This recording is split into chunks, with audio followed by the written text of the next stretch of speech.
Coyote never stops dreaming up ways to get incredible flavor into your grilled food.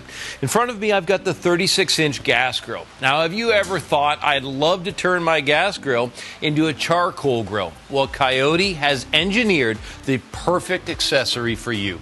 It's the charcoal grate. Now, this is perforated, and this charcoal tray will allow you to cook with lump charcoal and get that beloved smoky flavor that you know you have to have. Installation is simple, and all you have to do is remove the standard grate, set that aside, and then depending on the size of the grill, you may have to remove one or two of these heat control panels. Then simply drop the charcoal tray in over top of one of the burners. Now, one of the things that's a little challenging to do with other charcoal barbecues is to light the charcoal. The great thing about doing it with a gas grill is all you have to do is ignite the burner underneath the charcoal.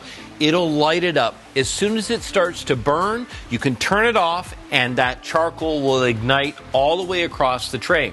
It's as simple as taking a nice lump charcoal, getting yourself a good layer. Now, a little tip there, a little goes a long way. You don't need a ton. The thing that you're going to get with charcoal, you'll get the incredible flavor. You're going to get smoke. You're going to get a good sear, that really, really beautiful charcoal flavor. Grab your standard grate, and once the charcoal is lit, put the standard grate back on, and you can continue to cook and grill with this just the way you would if it was a gas grill. Closing that hood to make sure to capture all of that beautiful smoke. For this accessory and more, go to coyoteoutdoors.com.